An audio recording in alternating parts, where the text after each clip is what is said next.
And we're live.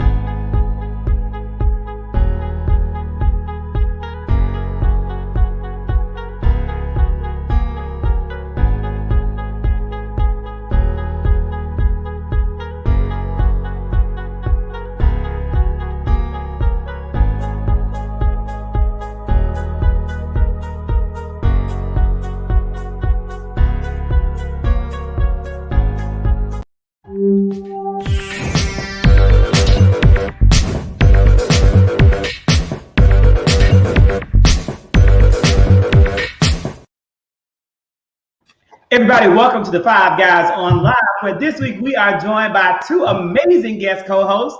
Filling in to our fourth seat is the one and only Zach Thomas. Welcome back, Zach. Hello, hello. We are happy to have you back wearing your beautiful baby blue.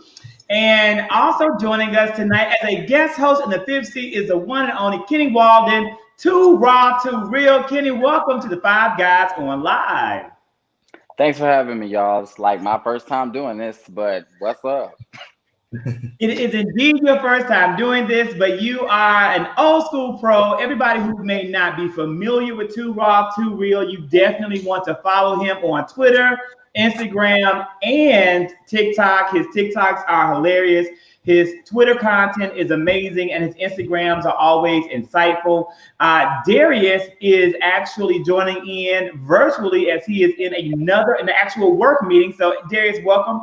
We are glad that you are here. Chime in throughout tonight's show. We will not belabor things too much because we're already belabored by the fact that we don't have gas on much of the eastern seaboard. Kenny, this is the topic that you picked to share with us about the gas shortage that's happening. Tell us about it. All right, so for those who just don't know, pretty much the Colonial Pipeline had been cyberly hacked by an entity by the name of Darkseid, like some sci-fi Star Wars type stuff. Well, anyways, they went ahead and hacked them, and they held up a ransom for over $5 million. Now, it pretty much caused a gas shortage all the way throughout the East on North Atlantic. And I don't know if you guys know, but I'm literally living in Charlotte right now, and it's looking pretty bad where I'm at right now. Like, it's real bad. There's a few places that are out of gas. Some people are literally doing the most ignorant thing, loading up plastic bags full of gasoline, putting them in their trunk like that's something to do. And it's called, I'm guessing somebody done seen it. But yeah, right now we're just like having a few things, and right now, luckily, they went ahead and paid the ransom. But the things that they're basically attacking them with is they're actually attacking them with this thing called ransom. What's it called? It's called ransom. I got my notes right here. It's called ransomware, where they actually hold up an entire company with just malware that can completely stop them from distributing their products. And a lot of Republicans are blaming Joe Biden for the gas housing, but luckily he's actually given a response already. And he said that he's going to go ahead and step in and actually make sure that these people, these naysayers, aren't going to be able to do this again. And they're going to go ahead and governmentally regulate these to make sure that they have the right necessary malware to stop them from actually being able to hack their products. Now, y'all are in Atlanta, right?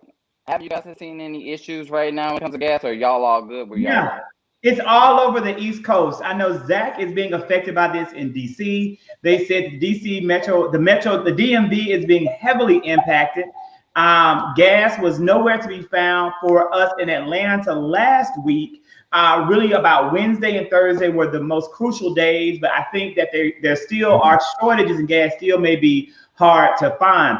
Gentlemen, what do you think about this gas crisis? Kenny, I think that you probably need to unsync your AirPods to the device and just speak through it, because it results in we see your mouth moving, but then we hear you just a little bit of a delay. So we found just speaking into whatever natural mic is going to be better. Gentlemen, what are your thoughts on this gas crisis? Let's talk about it. I mean, I think it's crazy, and it's interesting because it's actually scary that we can have people take over a whole system that could ultimately shut down the world. because we're so heavily reliable on technology. And so it's actually scary. Also, I think for me, it was like, oh, why do we make such a big crisis out of things? We didn't need gas when we was in a pandemic, where we're still in a pandemic. We weren't going anywhere. We weren't looking for gas. So why can't we just be still? And so I didn't go get any until like this past weekend. And now I'm seeing that up here in the Virginia DMV area that more of the stations are now starting to fill up. Because I was like, I don't have anywhere to go. We really don't have anywhere to go. Nothing is really open. Well, in Atlanta, that's a different story. But um, so I'm like, why not just be still? And then I see some companies actually, because of this gas shortage, told people to work from home if you were still going into the office. And so that's another way that why are you using the gas if you know there's a shortage? Well, Zach, that was definitely a very cute comment to say that, you know, in DMV that we don't have anywhere to go because we're still shut down. But of course, in Atlanta, we did shut down. So definitely want to recognize that. Here's the thing. You make a very good and valid point, and everybody go ahead and mute if you're not talking for the moment because I hear a little backdrop. But here's the thing, Zach. The reality is there are essential workers that have to go to work. If you are a doctor and you're performing a surgery and you don't know that you're not going to have gas, that's an essential case. So the emergency protocols that we would want to have put in place weren't put in place because there wasn't enough time frame that had to happen. And so I think that there really wasn't a whole lot that could be done when Russian terrorists hacked the system. Here's the thing that causes me the most concern is the fact that this was done by Russian agents or Russian entities or Russian people. Let's even pretend they may not have worked for the government. The Russian government, if they can kill Russian dissidents on a plane with poison, surely could have accessed the dark side network to find out who was doing this and put an end to it. The fact that they didn't is very concerning and to me speaks of possible involvement from other Americans. I won't say any names because I don't want to make false claims or accusations. I just have my own conspiracy theories. Any other thoughts on the gas crisis? Because we had situations that look like this as well all over Atlanta. People hoarding gas. And what was so shocking to me, in my neighborhood in Decatur, I didn't see people hoarding gas. But when I looked on the news in some areas where people voted orange, I saw them hoarding gas. Yep, and that looked like good. Mama and Papa Bear right here, Mama and Papa Bear look just like they voted straight up orange in November. The MAGA shorts. You don't see them MAGA shorts right there. Don't make assumptions, Zach. I know a maggot when I see one. Vince, you were gonna say? Yeah, they looking real Griffin, Georgia, Jackson, Georgia, right there. Forsyth County, Fayette County, East Coweta, Noonan. That's how they looking. Marjorie Taylor Greene country. Right, exactly. But no, my thoughts behind it was I definitely have to piggyback on what everything that Zach said. It is very scary. And for me, you really don't hear a lot of talking points from either political side in regards to just technology warfare or just how severe this situation is. I mean, these guys literally shut down an entire coast of the world's greatest country, if you will, just like that, and held these people for ransom. Like, that is extremely scary, let alone that could happen to the entire nation at any given moment. That's a problem. That is a severe problem that I think we all need to open our eyes for. And my thing is, I always resort back to, where is the prevention plan? You always hear America talking about we the greatest country in the world. We the smartest country in the world. We this, that, and the third of the world. But at the end of the day, if we getting hacked by Russian XYZs and they holding major multi-billion-dollar corporations up for $5 million in 10 seconds, we clearly ain't that great at something. Like, make it make sense. So I really want the government to, I don't know if they can be more transparent about technology, if you will, but this needs to be, they need to reaffirm the American people about this, because it seems a little loose leaf, in my opinion. Like, for these people just to come and infiltrate the system that easily is a severe problem. Another thing that really irritates me is this good old GOP, this Republican Party. I'm so sick of this rap sheet they try to create against the Biden-Harris administration. The border crisis, gas lines, inflation, economic stagnations, kids still going out of school, rocket attacks in Israel, like everything they piling up the rap sheet against Biden. And my thing is, For me, the difference between Biden and Trump is Trump was like doing self-inflicting wounds to the country. Biden is inheriting a lot of BS and a lot of things that the country is facing, in my opinion, just comes with the territory, if you will. So I just want these Republicans and these conservatives to back the hell up. Not saying that Biden ain't squeaky clean. We talked about that in other episodes, but at the end of the day, bro, like the Republican Party need to just stop. In the rap sheet, like it ain't even sticking. Like ain't nobody even buying into the bullshit they talking about. You feel me? You know, here's the thing, exactly as Candace said, hackers can't be stopped. They hacked the 2016 election process. You know that the capabilities are great. Here's the problem. You had Donald Trump relaxing cybersecurity probably for his own personal gain and benefit throughout the course of his tenure. President Biden hasn't had any kind of time yet to even study the depths of national security crisis and issues that were brought about and exacerbated by the Trump administration. So I really don't think there was anything that Biden and his team could have done to avoid this happening if this was the will, unfortunately, of the Russian people and the Russian government. And to be honest with you, the truth of the matter is we're only probably going to experience more of these kinds of incidents as we move forward. Hopefully we will not, but it's possible. But in addition to experiencing hacking, we may also, hopefully not, experience a little bit of this. This is Anthony Antonio from Delaware, who was arrested for playing in doo-doo with insurrectionists at the Capitol in DC. He is now saying that the result of his doo-doo play came from two entities. Vince, tell us about this doo-doo player. Yeah, man, we got Anthony Antonio on the ones and twos right now up here. Just his lawyer came out there in court. His lawyer recently came out and just blamed his involvement in the insurrection on Fox News. They called it Foxitis, if you will. Apparently, he lost his job at the start of the pandemic, and in whatever household he was living in, his roommates watched a lot of Fox News. And so through time, he started becoming more and more invested in the big lie and everything that we know the Trumpicans and the Republican Party are doing right now. And that is what enabled him, I guess, to act out on his frustrations and attack the Capitol. So my question to you all is, do you believe that Foxitis is real, or even beyond Foxitis? Let's talk about media-itis. Like, I know that a lot of people do tend to, be headline topic readers. We formulate our own storylines based off of what we see on the headline and never go into the entire body of the conversation. So that is a toxicity I feel that we do have just as people, American citizens, however you want to look at it. But do you think that these companies, these media companies and corporations should be held accountable, when people act off of whatever they are, spewing out? What's your thoughts? Well, I'll just go ahead and go. Well, when it comes to this, honestly, I do believe that they should be held accountable. If they're misinforming the people, they have to be held accountable for the things and the content that they're putting out. But in terms of this particular person right here, I actually watched the entire interview. And the only thing I can say is I wish I had white tears the way that these people have white tears. You know, that particular privilege to being able to cry and just basically put everything on the table and blame everyone but yourself in this situation. He took absolutely no responsibility, no accountability. And I honestly don't believe in mob mentality. There was a lot of fact checking going on, and there's a lot of resources. Literally, we actually could count as many lies as Donald Trump told. So I'm very confused on how he was able to follow this and blame, everything on Fox News. I mean, he's the one who also, retweeted this stuff. He was the one who was also sharing the information. He was there. And honestly, I believe he needs to be locked all the way up. Throw him under the jail.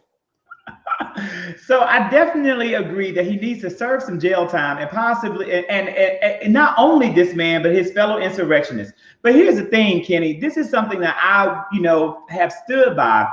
When we look at people, right, let me blow up a brief photo right here, right? Let's take a look at this.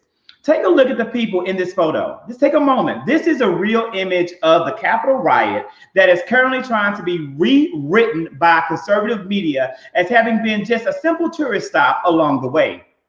So when you take a look at those people, everybody has a different level of education and a different level of being able to understand what is right in front of their face.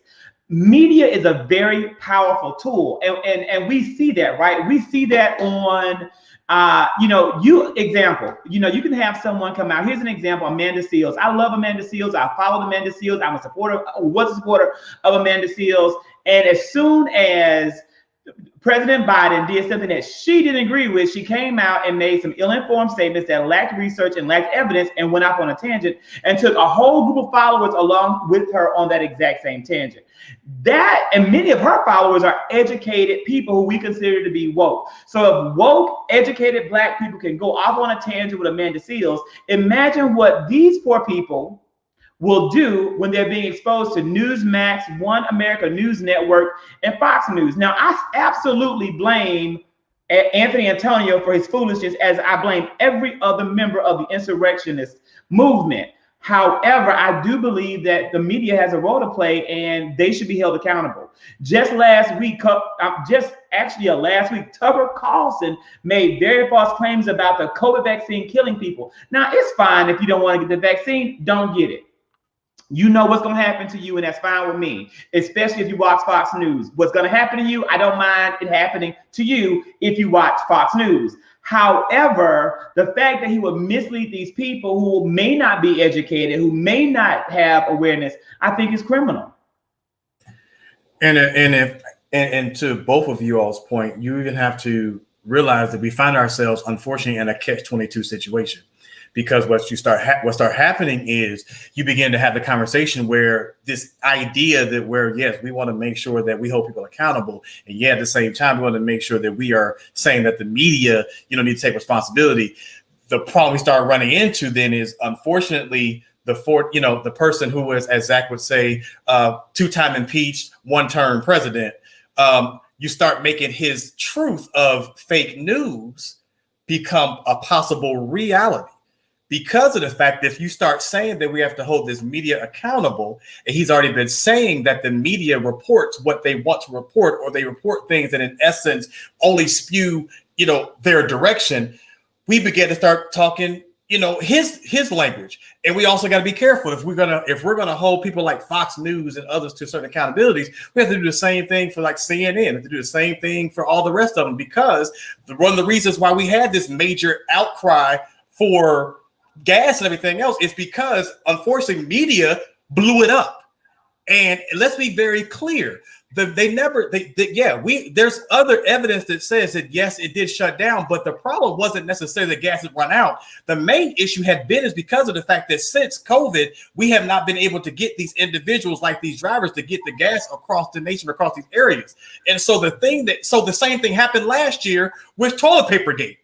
So all of a sudden, now all these people got damn toilet paper. So this year it was gas. Last year it was toilet paper. But yet, what the hell was toilet paper going to do to save something? But again, it's because of what they heard on the media. So again, I understand we hold people accountable, but if we're going to hold one group accountable, we got to hold everybody accountable. CNN did a very piss poor job with letting, when certain things came up about black individuals, they kind of touched some things, they let certain things go. They wouldn't touch on certain things, they wouldn't touch on others. And so we have to make sure that if we're going to call everybody to the carpet, we got to make sure we call everybody to the carpet.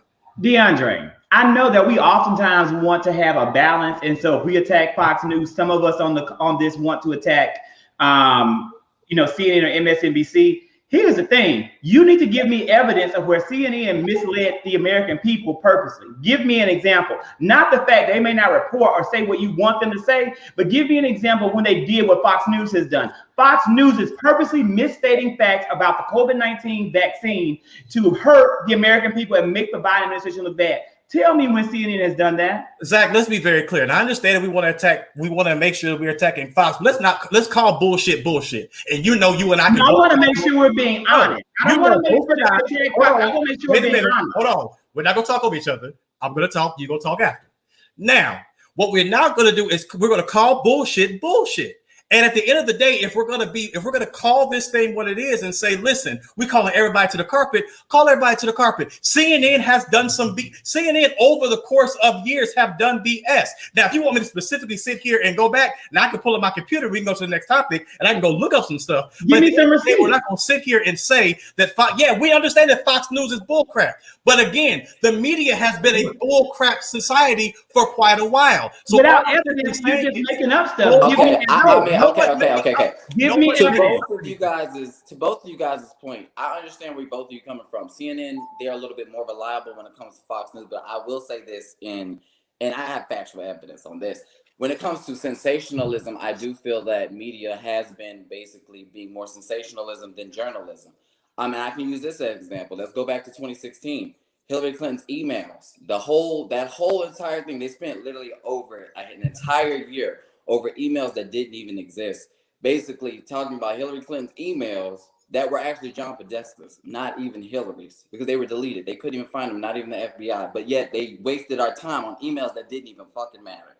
But so that's to both of you guys' point. Yeah, it's kind of like it's gonna be a scale when it comes to that. You got to pick your poison. But I can say that CNN is more factual, and they base most of their stuff off of data than Fox News. Fox News is just out of control, so they just need to be shut the fuck down. That's just that. But I get both of y'all points. Yeah, I have to agree. I definitely see both sides. And even I think we have to get beyond the spectrum of CNN and Fox News though, because there are many other media networks, news networks out there that I thoroughly agree with Dr. Pickett. We have to hold people accountable, period. We just got to hold folk accountable. I don't see how anyone can argue with that. But to Zach's point, I do see the argument of intention versus like you just reported. You get what I'm saying? Yeah, impact. Like Fox is intentionally trying to do some bull crap. CNN may sort of, brush over some things or skim through something or, lightly touch on something, but they're not intentionally trying to, I won't say kill, but, leave America in the uproar and in uproar like Fox News is. So both of y'all are right. Y'all good? They tend to lean whoever's in office. Right. And they also appeal to their base. Like we know who their base are. And so I see there is, Zach, I'm sorry, but there is some bias. You have to say just because your base is CNN, I'm just asking for evidence. MSNBC, there's we didn't say MSNBC, we said CNN. All I'm saying is give me evidence. Don't make baseless claims on the internet about what you want it to be because you want to be balanced. I'm just simply saying it's not want to be. Give me evidence. Just give me evidence. Give me evidence. That's all I'm asking for. Don't say it if you don't have evidence to back it up. Let me go to this good. Well, there is evidence though. Like, okay, with the Hillary Clinton emails, that was kind of evidence. They literally wasted a lot of our time over emails that didn't exist. When it comes to classified information, even James Comey in his, Podesta, he said that, they weren't marked classified, but yet he said they weren't necessarily marked correctly classified, but still, I mean, they still ran with it. CNN did that. Fox News did that. MSNBC. Everyone did that. And everybody needs to be held accountable for what they do. An example of how CNN News, which I don't even really watch because I do not like the things they do at the top. I feel my personal opinion is that CNN tries to do what we're trying to do is be fair and balanced in a way that is detrimental to real factual news. As Zach Thomas knows, I watch MSNBC. I don't even there is no one I like on CNN, to be honest with you. I really don't watch the show very often, the network. But the point is, I just don't want us, for the sake of trying to be fair, to misrepresent what actually happens. That's my whole point. That's all that I am saying about the situation. Because many times we want to say, well, the left does it and the right does it and the liberals do it and conservatives do it, and that's not the case. Liberals, progressives, the Democratic Party, and the media that does pander, as Zach said, to our base, they're not lying. They're not misrepresenting facts for their personal gain. They are reporting factual news, and they're holding themselves to a high standard of real journalism. Is it at times sensationalized? Perhaps it is. Do they bring in guests and commentators who are going to give the points they want to give an opinion fact? Yes, of course they do. But they're not doing what Fox News is doing, which is literally causing their followers to catch COVID-19 and die. That's my point. But with that point, we do want to move on to the next topic, and that topic is critical race theory. Dr. Pickett, this one belongs to you. Yeah, so this conversation comes from, and again, when we talk about a narrative, right? So many of us, so if you don't know, and we talk about on this show often, the GOP, and Vince just alluded to this. The GOP They're tricky, and they've been playing this. They've been doing this whole time. And unfortunately, while we're still over here doing this, they over here doing this, right? And so, what has occurred in the state of Tennessee, and what has happened with the legislature and the governor, which has signed the bill into law, is that they're limiting the depth of classroom discussion about inequality and concepts such as white privilege as part of the conservative black backlash of America's reckoning over racism. What does this mean? That means that the legislation allows the state education commissioner to withhold funds from schools and districts where teachers promote certain concepts about racism, sexism, bias, and other social issues that are part of the nation's history. Simply meaning that they can actually hold back funds from that school if, in essence, they're talking about anything that talks against racism, sexism, bias, or social issues happening in America. A couple things I want to mention before I ask this. They said that this is the true definition of critical race theory. Now, for those of us who study race theory, critical race theory, it is the analysis of how race and the pervasiveness of racism affects individuals and society. The problem with this is if you take away the ability to discuss individualized pervasiveness of racism and how it affects society, then that is not critical race theory. The next thing is the question that people are having is how, in essence, do you monitor if teachers can? The last thing I want to mention in this whole situation is that the senator who actually is the chair of this actual committee, Brian Kelsey, said these words: in Tennessee, we believe that the American government started in 1776. We believe that the Constitution is the law of the land, and we believe that the rule of law. So they're saying that nothing that happened before 1776, including something that happened in 1619, none of that is a part of it, should be talked about in American history, only up to the time of 1776. And so I actually want to start this off by asking both of our guest hosts, what are your thoughts about, the government, these individualized states? We're worried about the federal government. What do you feel about these individual states right now taking their liberties to continue to suppress and oppress their individuals while we're looking outward? Honestly, I don't think they should have that right to do that. I think the federal government should step in because this is literally okay. So I don't know if you guys ever seen Harry Potter. This reminds me of Dolores Umbridge, Defense Against the Dark Arts, where they took all the powers away from people to where they wouldn't be able to defend themselves. This is that. I don't know if you guys, this recently just happened, actually. I don't know why they keep trying to create these safe white spaces for all these people. Literally during the George Floyd trial, when we were waiting to actually get the results, they, in the Bay Area, they created a safe house for white students to come and talk about how this is going to affect them. If this guy is convicted, how is it going to affect you? How does George Floyd's verdict affect you? I'm not okay with this at all because it silences so many people's experiences. It silences us. It erases us. It erases history as if slavery, civil rights, Jim Crow, none of this happened. So it pretty much wipes their slate clean. I haven't done anything. They're already acting like their racial disparities don't already exist. Now they're trying to erase them directly from history. Yeah. So they won't have to give us our reparations. But I want my check and I want my coin.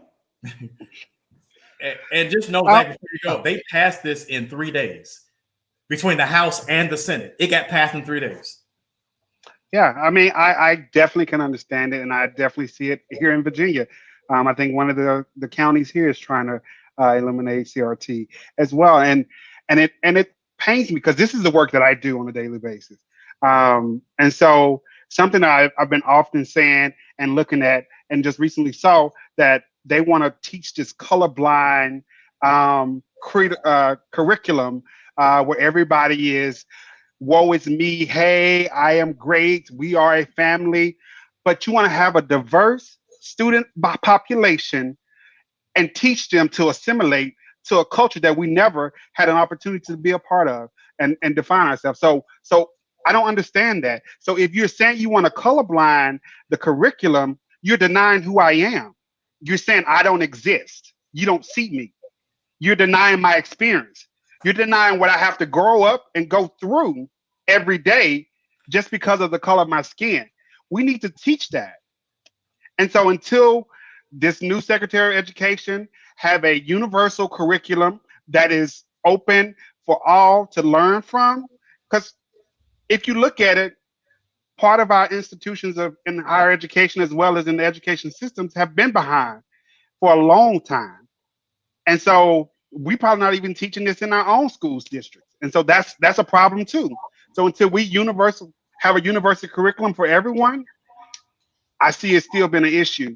We had that and it didn't work. The Republican Party didn't allow it to happen. It was called the Common Core Standards, and it was meant to equalize education and ensure that every child in America had access to the same level of knowledge and learning. And it didn't go. It would become. Well, who was at the table making those decisions? And states pulled it down. And the problem is, as long as we allow this party to continuously dominate public education, we're never going to make progress. So I don't want people to think that the federal government can supersede state law and state precedents over education, because they can't. There is very little the federal government or the Secretary of Education can do about the curriculum enacted in schools. That's why this is a Tennessee law. Every state has the right to do those and set those same guidelines. There is nothing that Secretary Miguel Cardona can do or President Biden can do without the approval of Congress and a majority of state governors signing on. When we got the state Common Core Standards, they were signed by all 50 governors, and it was led in large part by the governor of Georgia at the time, Sonny Perdue, which is really odd in the fact that now Georgia is one of the leading states trying to undo all of that work, or who has undone all of that work.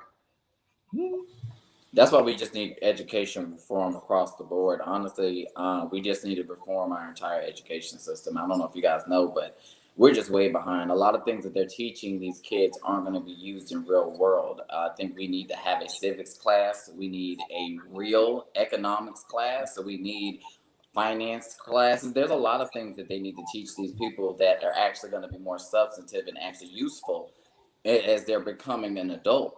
A lot of the stuff that we had, a lot of stuff that I took, it hasn't set me right for the world at all. I came and hit it hard.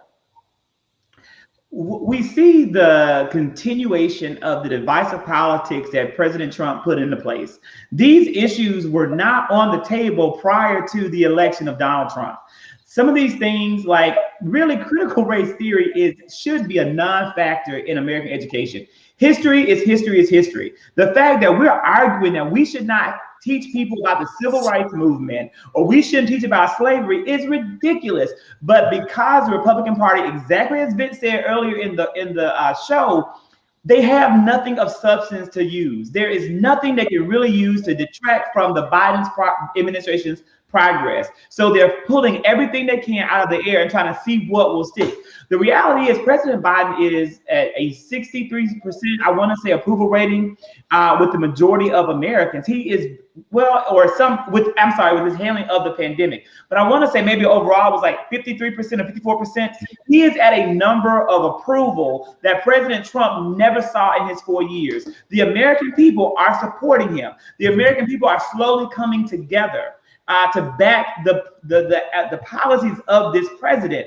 And the Republicans don't know what to do about it. And so they're making things up like let's attack critical race theory, which is simply saying that the role of race and racism in society leads to problems. That's all it is. But yet the Republicans want to make it a wedge issue that their followers and their supporters don't care enough to research and really understand. And it's really heartbreaking that that's the direction that we're in right now. And Zach, to that point, I find it funny that they continue to bring this narrative and say that this does not exist, or they're trying to get rid of this. But did they not just 2 weeks ago say that racism doesn't exist in America? America's not racist. So my question becomes, why are you trying to get rid of something, or why are you trying to get rid of a piece of history if it's not racist?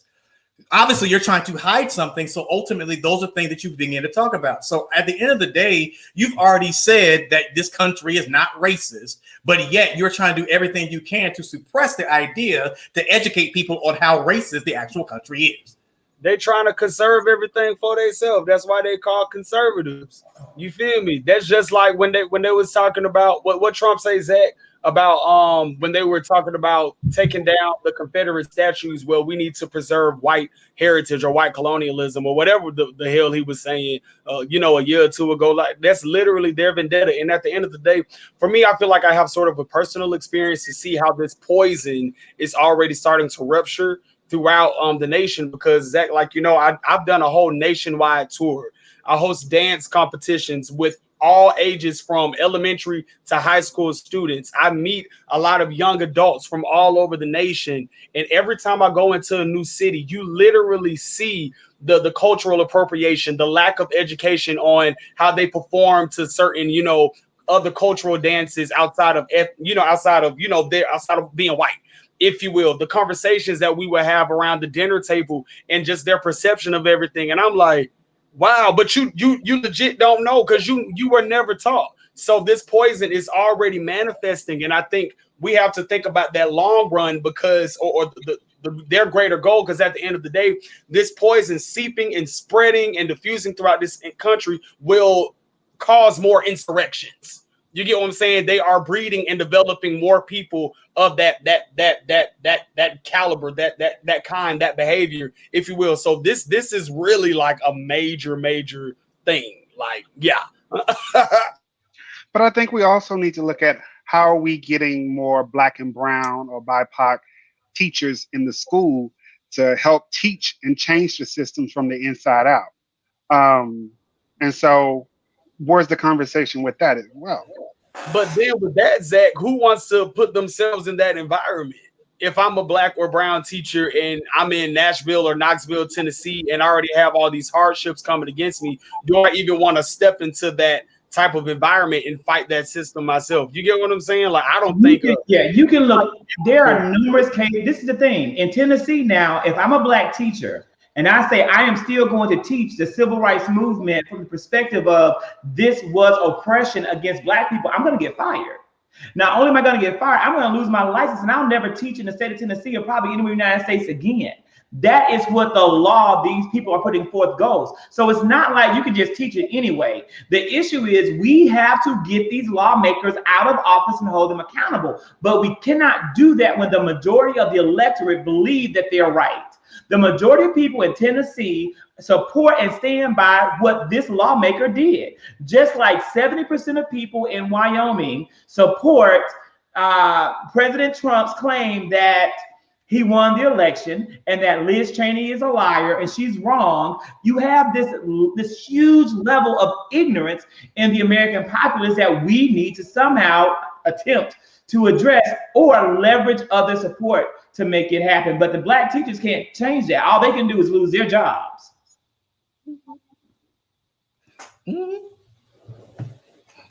I don't think you can cure stupid. I don't know what to tell you. I mean, what are we gonna do? I mean, what we're not gonna, I can tell you what we're not gonna do, Kenny. What we're not going to do is do what Mr. Corey Pujols did at Dunkin' Donuts. Now, Corey did encounter some stupid at the Dunkin' Donuts when something happened that resulted in death. Zach Thomas, tell us about it. So here we go. We have Corey Pajot, who is an employee of Dunkin' Donuts in Tampa. He had a customer who came through who's identified as a white old male who's of 77 years of age, who didn't like the service that was happening in the drive-thru. So he decides to park his car, come in, and use some racial slurs towards Corey. Corey said, "I wish you would say it again. I bet you won't say it again." And so the man did say it again. And so he gave the man a good punch and knocked him out, and resulted in his death 2 days later. And so Corey now is in jail for manslaughter. And so my question to the group is, does older people have some leeway when it comes to using this kind of language? Or was Corey out of line?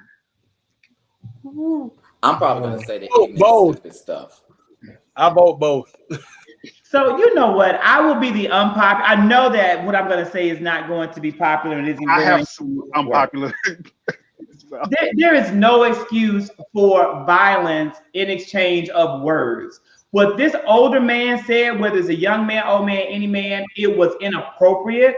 It was disrespectful. It was unwarranted. But the consequence now for Corey is that he is going to lose his freedom. He is guilty of physical assault that was the result of a verbal assault. He did not mean to kill this man. He meant to harm this man. But unfortunately, now he's going to lose his freedom, and it's not worth it. This black man's freedom was not worth the action he did. So I don't support his decision to hit the man. I wish that it would have been a better way of diplomatically addressing it. And I just think for the survival of yourself, sometimes you have to look the other way. That is Zachary's controversial truth.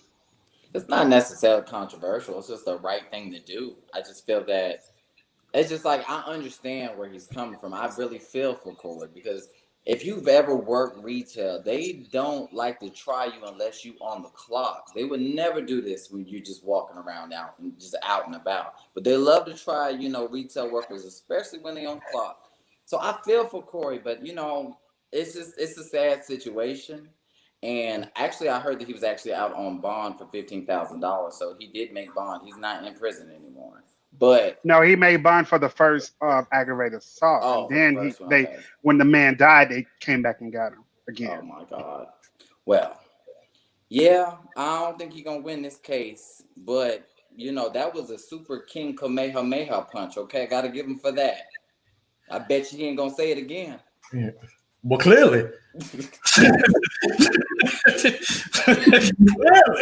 He will not be saying it again. Now I do. He can go up to heaven and call Apostle Paul a nigga, but he ain't gonna be saying that to Dunkin' Donuts. Look, just let. Well, I'm not bad. He can go down to hell and call Donald Trump a nigga when Donald Trump makes it down, but he ain't gonna be doing that no more. Well, let you tell it. He'll be down there with Lil Nas X. Probably, but whatever. But I guess the only question I have is, and I followed it a little bit, but I haven't followed it too much. Have they said from the medical examiners that this hit was a full result of his death? He had no other health issues or anything else. Well, it was he hit his head on the on the floor. Okay. So brain damage and crushed skull and stuff. Yeah. Yeah. Like I said, I agree with you, Zach. I agree with you as pertains to that. I just hate the fact that we have to keep apologizing. We have to keep suffering for somebody else's hate, because that man came in there with a legitimate sense of hate in his heart. And at the end of the day, this man is going to be viewed as, a martyr because he got, at the end of the day. But this man came and spewed hate to this young man. And we don't know. I hate to say this, but I don't know what the background of that young man. I don't know how many times he's been called this, how many times he's been. And so I'm not even going to say it's right. But at the end of the day, this young brother it came from a certain place. And so I just hate the fact that this is what he's dealing with. But I bet you any amount of money now, this will start showing white folk, promise you don't want to try nobody at Dunkin' Donuts, at Starbucks, at whoever the case may be. You don't want to try nobody because, again, black people are tired of your foolishness.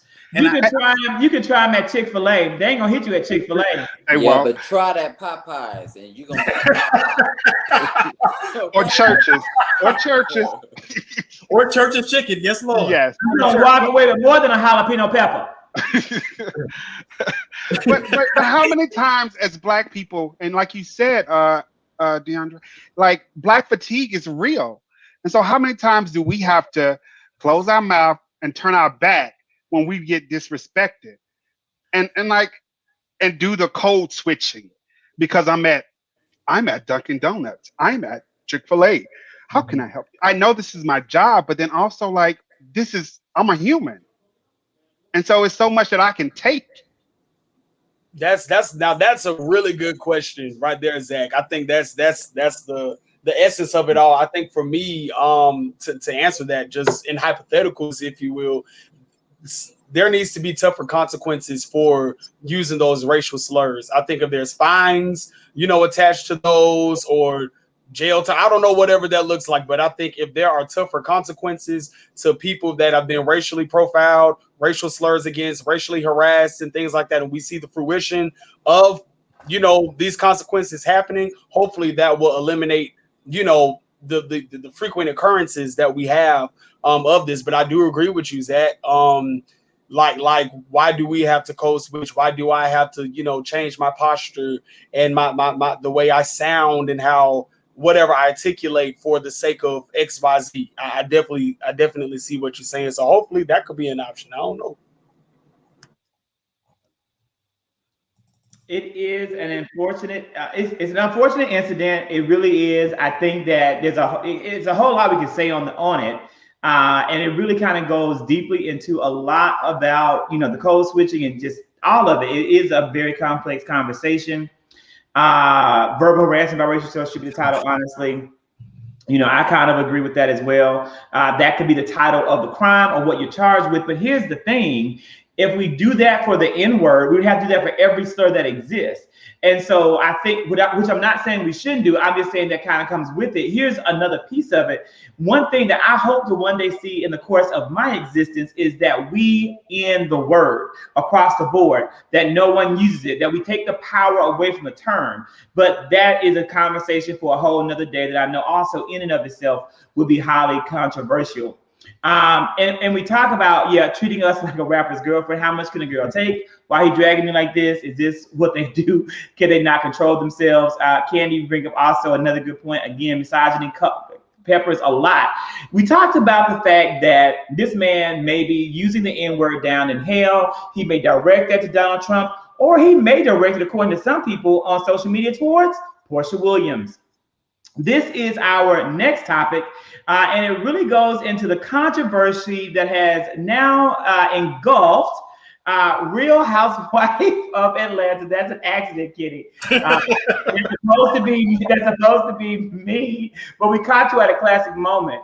The controversy around this is that, Portia Williams is a reality TV star from Real Housewives of Atlanta. She has done an amazing job of extending her brand to go beyond the Real Housewives of Atlanta into a hair care line of, wonderful bundles and weave that women love, and they just buy it up. She did some tummy teas, and she got women on that toilet just getting rid of fat like never before. And she also is on Dish Nation and a lot of media sites where she gives some type of news, like news for a certain urban audience. Well, all of that work that she's put into her brand, many people are afraid that she is now damaging that brand and driving it off a cliff, and that she is now engaged to a former cast mate, not a cast member, I guess cast mate, because Fallon wasn't actually on the cast, and to her ex-husband who just divorced her or announced a divorce a month ago. My question for all of you out there, including the men, is did Portia make a mistake and possibly damage a brand that she's built long and hard, or took a lot of time to build? Or is she doing something that could actually benefit her brand in the reality TV world?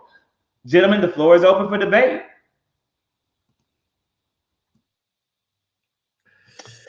Well, I probably have an unpopular view, but I say Portia secure the bag.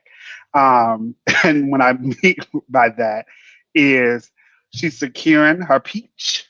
She's still going to be holding. She's securing her corn with her man that has the businesses. So I mean, Portia said she wasn't friends with Fallon, even though they brought Fallon on the show as Portia's friend. But then if you look deeper into that, I've saw some interviews where they say that this is a new person we want to introduce who up for hosting her as a friend. And Portia was like, yeah, I'll do it, even though she don't know her. And so I'm like, Portia, get your back. I don't think it damaged her brand. I think we just don't know the backstory, and people can assume what they want to assume. But to my knowledge, it's like Dennis and Simon were friends. Now that's the only piece that I disagree. If they friends, then how you being passed around like that? I don't want to, but yeah. Zach, I don't necessarily think that your comment was unpopular. I think that it was. I agree to a sense, but I also think that going back to Zach with a K, I don't think that she's taking. I don't think she's messing up her brand from anybody who wasn't already following her brand. I think at the end of the day, the people who were following her, who were loving her, go love her. The people who still didn't like her, still ain't gonna like her. They still gonna. But I think they, it's kind of you know how you don't necessarily like a person, but you still want to kind of see what they doing. You still kind of want to see what they have. So you still feel a little like I don't like her, but I still feel like I want to kind of see what's kind of going on. Now, by all intents and purposes, she dirty, she trifling. The moment that technically they're still married. They might be separate, but still married. You still trifling. But if you didn't like her already, you're not gonna like her now. If you loved her, you're probably gonna still love her, and you're interested to see what she's gonna do. And I agree with you, Zach. I think she realized, like, look, listen, she didn't look about everybody else. She thought about herself, and she unfortunately is winning. Yeah, Portia secured the show, bumped the peach. Because after that last season, it was all a snooze fest. So they needed something. Not saying that, hopefully her intention of doing this wasn't for the show per se, if you will. But I'm sure that everybody will be tuning in come November or December, whenever the next season come on. And she got that, 3-4 part series, whatever, spinoff on Bravo. So I'm sure that's going to be highly watched and highly rated as well. Yeah, so what she say? Portia. Everybody talks about Portia, and we are. I think for me, see, I'm looking at it from the context of the show. I'm so sick of the Kenya and Portia banter, and because Portia did this is going to give Kenya just more ammunition to come for her, and I am just sick of it. I'm tired of it. So I'm like, damn, Portia, why you do this? Because this lady just need to get off your back, bruh. Like, stop putting yourself in the line of fire. Like that's where I was thinking about it from. But I mean, hey, if she happy, she happy. And I think when you look at reality TV shows from a general apparatus and all of the famous couples, Mimi and Stevie, now Stevie and Faith Evans, and the list goes on and on and on and on. We've seen some extremely weird and off-putting and random and fiasco-esque type situations anyway. So this is just, I feel like this is a norm in the reality TV world, to be honest. It's like, okay, now, what else is going on? It is what it is. So, yeah, we'll see. No, I'm sorry. I'm just not here for it. I'm sorry. I think this is foul. This is just foul to me. I don't know. This whole situation just does not sit right with me with this whole Portia thing. I just can't sit here. And this is so on brand for her because she sells bed sheets so that she can sleep with your man. So this is perfect for her. And she's got a sale right now. It's called Buy 2 bed sheets, get a free man. She's just doing her thing. Oh, too raw, too real. Yes, but Kenny, when you think about it though, we just watching it play out on TV. This happens all day, every day at people's jobs. Right. But the thing that's bothering me is because I'm a morality type of person. I just don't feel that you should be trying to steal somebody who's supposed to be your friend's man. She literally invited her to the house. As soon as Fallon showed that ring, she snatched that ring right off that finger and put it on Portia. So it looks the same. But you got to have more. But they're co-workers. It's a different diamond, I think. Same. So is it wrong? So is it wrong for a fellow co-worker if they're no longer together? Then why are you gonna miss out on your blessing? I don't even. You don't know. That might be wrong for them. It might be right for you. Portia cannot keep a man, and she got a type. Next, she's gonna be after Tamala Mann's man. Yes, she got a type. In the South, they say one person's treasure or trash is somebody else's treasure. You don't know. She's saying God provides, so she might provide the next one. You never know. But the question is she now? The question I'm still curious about is she pregnant? She's pregnant. So Portia revealed pictures today that show that she is not pregnant. Yeah, she was working out. That girl ain't pregnant. I don't believe she's pregnant. To prove that, because I feel that we're gonna have another Phaedra situation. That was something Wendy Williams spread it. I do agree with Casey. Casey said earlier, Dr. Washington, I agree with you. I think any publicity for Portia is right now good publicity. It's good publicity for the show. It's getting people excited. It's all people want to talk about in the reality television world. Here's the thing. I don't even necessarily know if I believe any of it. I think this could all be, one, a chance to get Fallon on the show. Fallon didn't make the cast. Latoya Ali made the cast. I think she won't continue, but this makes people know who Fallon is. It makes people have a built-in fan base of support. People like you, Kenny, are probably going to be like Team Fallon, want to see Fallon. It sets her up. It also sets Portia up to not only be a peach holder, but probably be the center peach, and allows her to negotiate for not only, as Vince said, a brand new show, but possibly a higher contract that's going to build in. When you see the fact that this is to Zachary Kirk, this is all too orchestrated. Nothing about Portia's brand new fiance says that he would be anybody like Portia's first choice. I hate to say it, but I gotta call it out. Number two, the fact that Dennis is supportive of this is also very suspect. I hate to bring astrology to the picture, but Dennis shares a birthday with Zachary Kirk, November the 3rd. And it's no way on earth that I would in any way support anything like this unless it was all mutually agreed upon and beneficial to the family, my child PJ as a whole. So I think it's all fabricated, and that's okay because it's television, it's reality entertainment. I don't have a problem with it, but I do think that they need to be very careful of how it will impact the overall brand. I do believe Portia to not be the smartest person in America. Okay? She said there were 265 days in a year, evidence. And she also said that the train was going to come through the Underground Railroad, more evidence. So with that in play, I don't want to see all of her work because for someone of limited means like Portia to come so far in life, I don't want to see her go backwards because she gets caught up in a, like you said, a Phaedra lie. But you know what? They just need to bring Phaedra back. To be honest, yeah.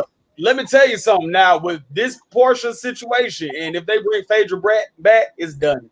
Next season is gonna be stupid, especially if they have Fallon like come back in a more, friendship type of role as well. But even to the Fallon point, like in her speaking out, she never like said she was against it. She never attacked Portia, which is what you would expect. Just left it there. Yeah, she just left don't it there. Feel like Fallon is not that type of person. I don't think she's you can tell based off of when she. But then she just proposed to somebody too. No, don't believe that, because on that video that whatever blog put that, if you watch that video again with Fallon proposing to somebody, that was a previous relationship because they in a bowling alley pre-pandemic, ain't nobody wearing masks, ain't no bowling alley open, and then they playing Walking in the Winter Wonderland in the background. That's clear. You sure Atlanta ain't got no bowling alleys open? Well, who playing Walking in the Winter Wonderland and they wearing bubble jackets in May in Atlanta? Decatur. Right. Now he said Decatur.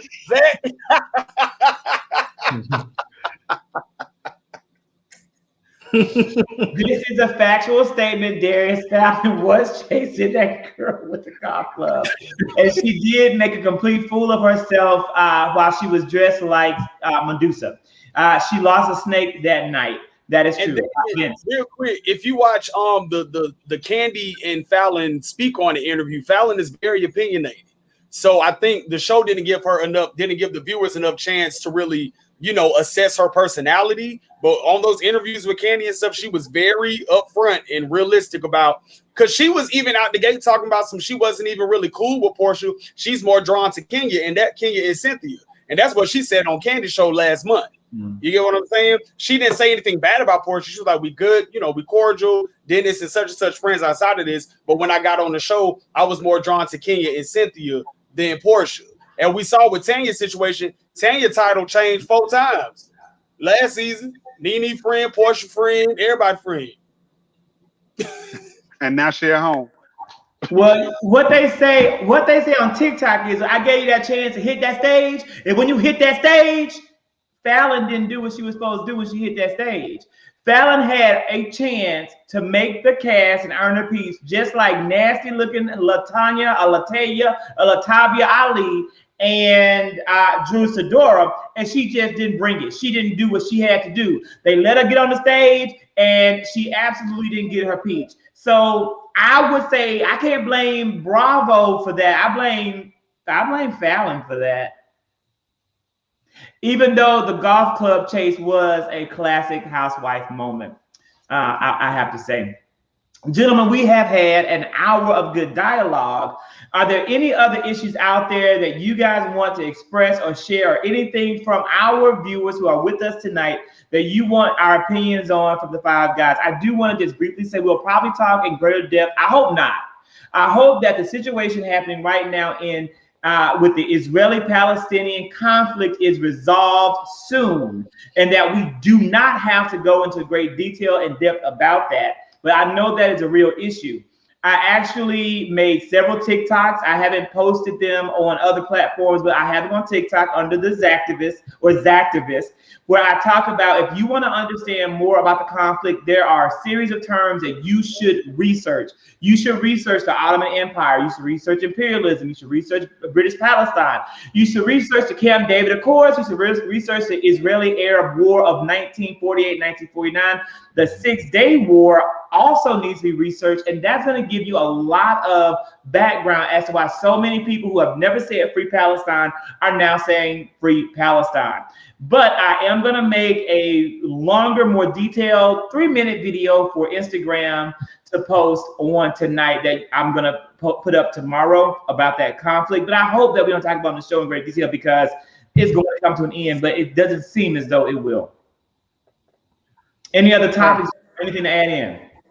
Well, yeah, just be careful topic, with that topic, because it's not a yes. a winning conversation. It seems like Yeah. there's so many layers on that. You just gotta be careful, because it seems like no matter what side you're on, you're going to be attacked, and you're wrong, no matter what side you're on. So now you're right about that, Kenny. People are very sensitive about it, but I think that when you do your own research and you have to come to your own truth, right? So I was very concerned about, I didn't want to be anti-Semitic at all, ever, because I'm a firm supporter and believer in the Jewish community. But when I did my research, I realized that a lot of Jewish people around the world support Free Palestine as well. When I found out and got definitive evidence that the United Nations originally carved up the former Ottoman Empire and made part of Palestine and then part of Israel, and that the Israeli government continuously encroached and stole that land, they took more and more and more with the support of the American government, just one of many supporters.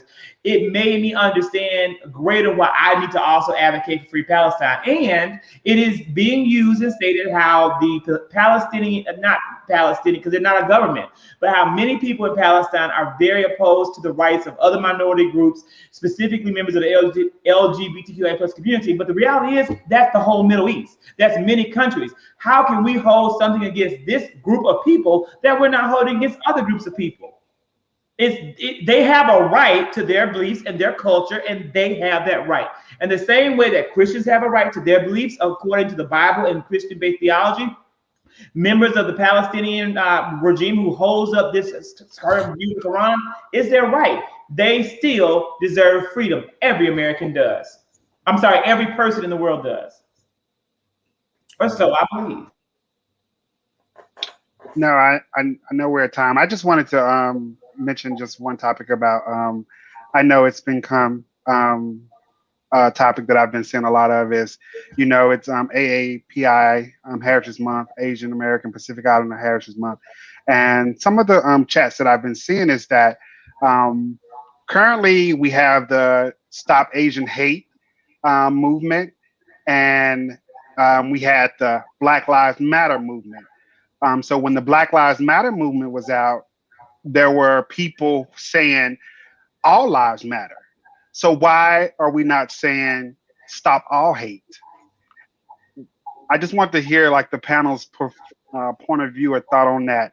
I have my own, but I would love to hear some other thoughts. That's a good question. Here's the thing. Number one, how many people even watching us tonight know that this is AAPI Heritage Month? Number one, it's not something that's being heavily spoken about in the media. I don't turn on my TV and see commercials for AAPI month. I should, I wish I did. I wish that McDonald's had a commercial about AAPI Heritage Month in the same way they have a commercial for Black History Month, but they don't. I wish that Starbucks had a special AAPI cup for that month where they have for Black History Month, but they don't. And this is why they don't, is that that portion of the American population isn't large enough to warrant it. Does it mean they don't matter? Of course not. Does it mean their heritage doesn't count? Of course not. It just means that the consumerism of American capitalism negates them and marginalizes them in a way that we may not realize. So for Black people to then want to get angry about any little bit of support they get, to me, is ignorant on the part of Black people, or so I believe. Zach with a K, I actually have to sit here and say I have nothing to add to that because I actually agree with everything you just said. I mean, I hate to say that, but I do, and I just do, and I hate to say that with the H. I hate to say that, but I do. I agree with that, and I think that it's like you can't be out here. It's like, because here's my, if I can say this much, even the issues that we even ask for, we don't even fight hard enough for it. So that's a concern for me. So we ask for, we talk about the end of the day, we say, okay, we need Black Lives Matter. We don't even all say all lives matter. And we talk about Black Lives Matter because you still got Black people who don't believe in trans rights. You got Black people who don't believe in any other LGBTQ elemental P other letter in the alphabet. So you still have individuals who still, Black men still are sexist. So at the end of the day, I get, this kind of this stigma, but we just got to be very careful about, because we still have, we're barking up some other people's tree. Let them have the moment. Let them have the ability to speak and everything. Hell, we celebrate Cinco de Mayo, and we don't even celebrate our own country. So I'm just, and I'm not saying we have to, but again, we don't even let the Mexicans have their own national holiday. So at the end of the day, I'm just simply saying, let's be very careful about, nitpicking about everybody else and their beliefs, and at the end of the day, we still don't fight enough. We still don't fight hard enough for our own issues, and that's why people can do what they do to us, because we don't even fight hard enough. I mentioned this last week when I talked about HBCUs and everything. You're right. We're not uplifting Mexican heritage, freedom, and independence on Cinco de Mayo in the way that we should. Many Black people may not even know the reason we celebrate Cinco de Mayo. All of that is valid. Okay, so I definitely agree with all of that, because here's the thing, especially when it comes to African Americans not supporting each other. Like, okay, even with our movements, we're not necessarily organized. We just say defund the police or criminal justice reform, but we never talk about the policies that already passed the House and just waiting and sitting on the Senate floor to be passed. We never try to push. We never call our local senator to say, why you haven't put this on the floor? Why haven't you called this for a vote? We are all over the place when it comes to our community, and we need to organize and actually get information to basically see what policies are actually offered and sitting on the table, who's introducing them, what's in it, how is this going to affect me in my life, how is this going to save my life. But we don't do any of that stuff. We just come to just let everything just flow and just get angry and jump on the internet. We love a good hate train. But to your point, because I think I know where you might be going with this, that there has been an influx of anti-Asian rhetoric that I have been seeing from a few African Americans, particularly a few prominent ones, and it's very dangerous. Like who? Call them out. Who are they? I want to know. Child, I ain't gonna do it on this platform. Don't do it, because Zach will cancel them. I'll do it on my own, but we if they did it, I want to know who did it. Umar Johnson done already said it several times. Oh, he don't count. He still, he He's a thief. And people, other people were tweeting it. I mean, some other people that's supposed to be neutral. But here's the thing: we're starting to adopt a lot of traits of the prejudice. And we got to watch out for those particular traits, because we're not trying to become the very thing that we're trying to fight against. And that's where I want to just end off on that. Mm-hmm. Okay, I disagree, but we can end off on that. Go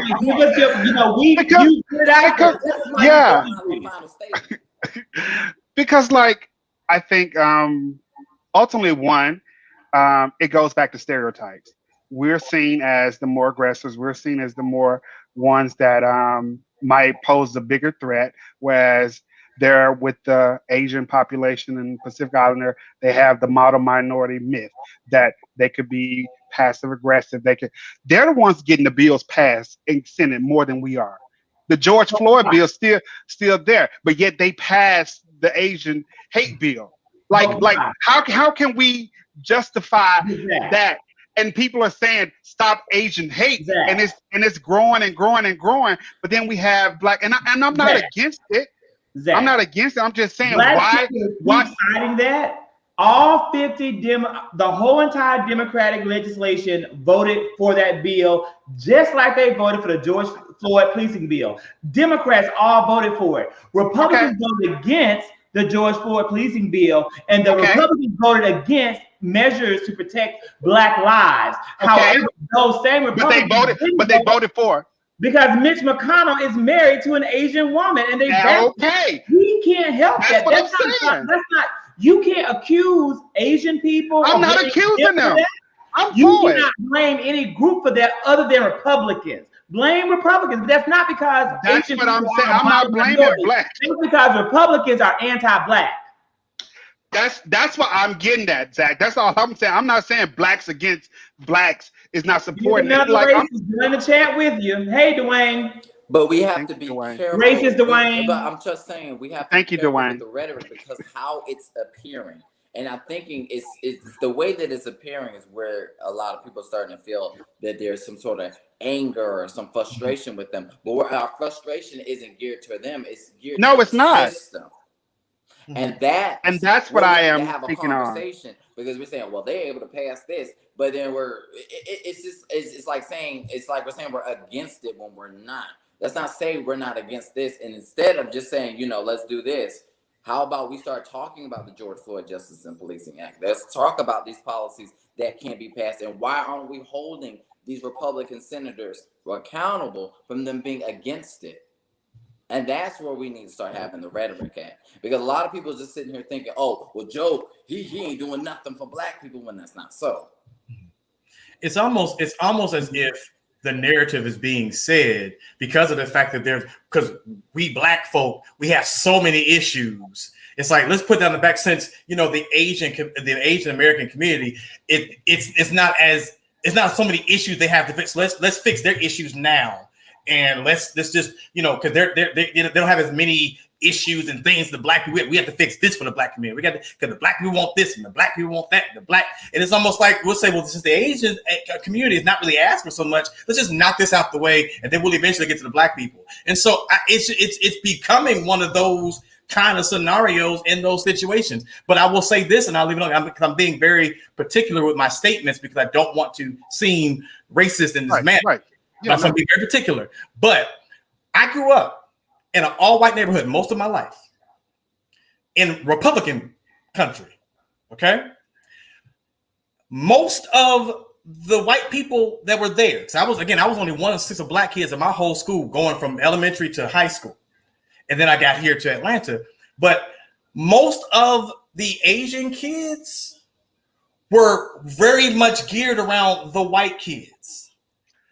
And because of that, I hear you, Zach, with the H, but I also realize that the unfortunate situation is that the people that, white people, they choose the group of people that they ultimately feel, hate to say this, manipulate, that they can actually use, like they can work with it. Because again, why would you work with people that you have oppressed for so long?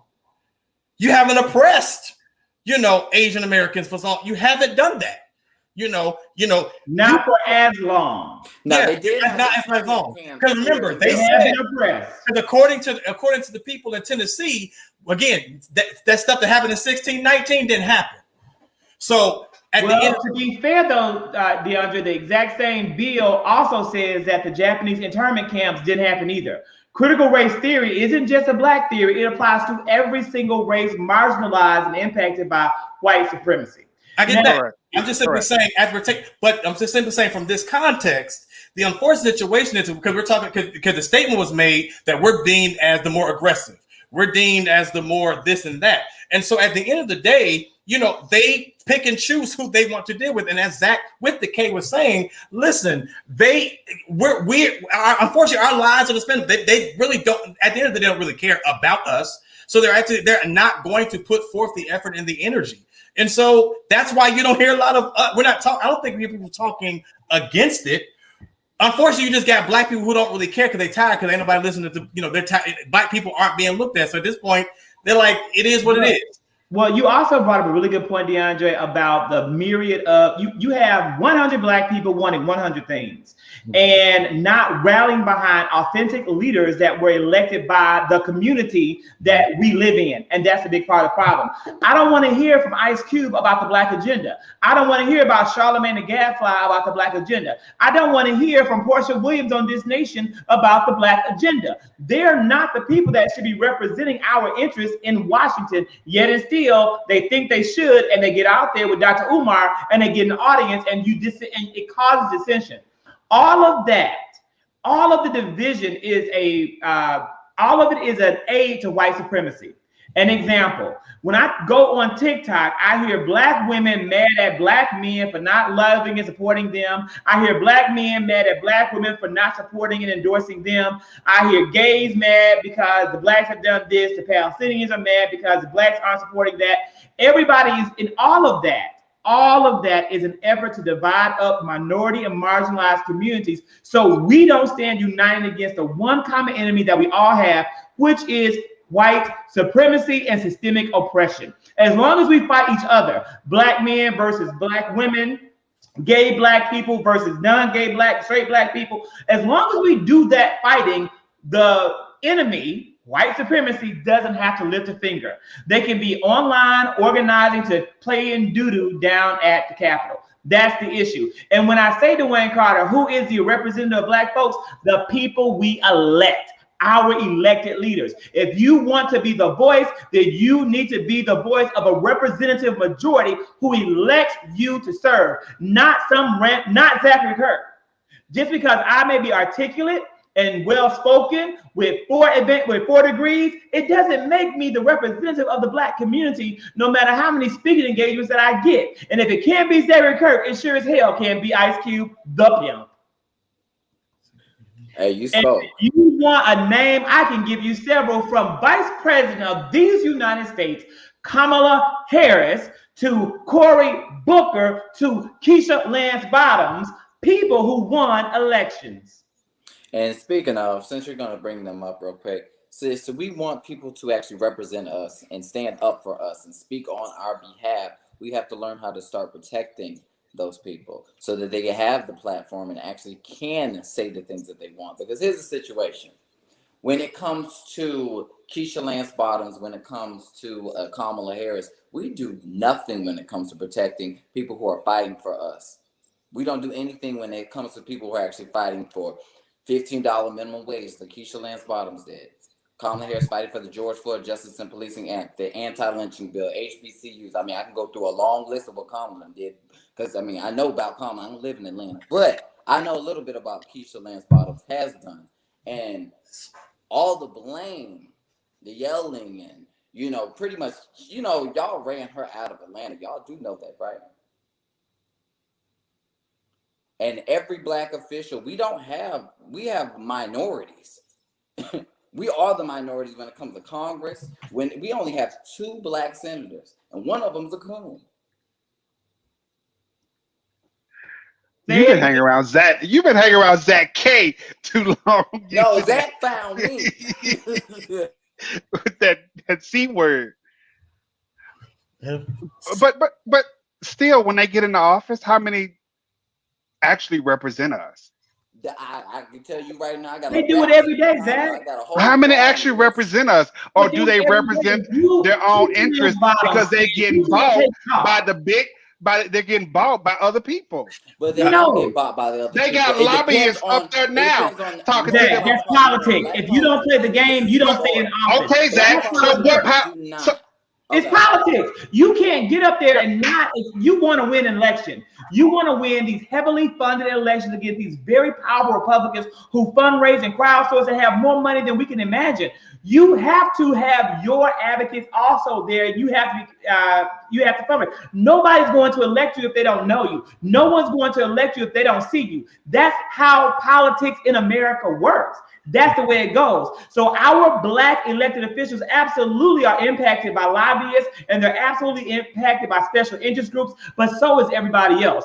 These Black people are Black and Democrat in these offices that are there, or Republican, like Cool Scott. But the point of the matter is they are representing us because they can't take off being Black. Kamala Harris is Black every day of her life. Cory Booker is Black every day of his life. The whole entire because they are Black, they represent us. Is that what you're saying? No, they represent us based off of the policies that they're introducing. And I can go through a long list of policies that are pro-Black, that particularly deal with the issues that African Americans are dealing with, that they introduced. And they're literally they were the only two fighting for these issues. The only two Black people in the room, with a whole group of other white senators. And this is the thing that I love about it, and a lot of people don't even know this. For Cory Booker and Kamala Harris to fight on our behalf, they were actually able to even get Tim Scott, who said racism does not exist, to even co-sign the anti-lynching bill. That's what having representation and Black representation, who's fighting and advocating, does. Because there was even not certain Republicans, but just imagine that. Tim Scott saying that racism doesn't exist, but sign on the anti-lynching bill. So obviously racism does exist if they were able to get his ass to sign on. But Kenny, I totally understand that, and I get that, and I agree with that wholeheartedly. But I don't want us to think that just because we elect these Black officials, they represent us. Because just because you have the same color as us don't mean you are kinfolk. There's a lot of people like that. I mean, I can say that about a few. So that's what I don't want us to get out. I can say that about Tariq Nasheed. I can say that about a lot of people who look like me. Right. Preach this ADOS talk, but don't represent me. So you're absolutely right. But how we basically base that off of is actually fact checking, doing research into these candidates, see who's actually going to run. If we're supposed to have somebody who's supposed to represent us, what policies are you putting forward? What's your agenda? But we don't necessarily vet. And here's the other thing, because I notice this a lot. A lot of people say, just because they Black don't mean you're going to automatically get my vote. But when I see people supporting white candidates, I'm looking at their Black agenda and it's piss poor. It ain't got nothing on the Black person. So are we supporting that person because they're white? Like, let's not play this identity politics thing, because what that is a reverse psychology tool to stop you from supporting your own. Ooh, Zach with the K, do me a favor, take this comment off the screen because I'm itching. Because I want to go for it. I really do, because.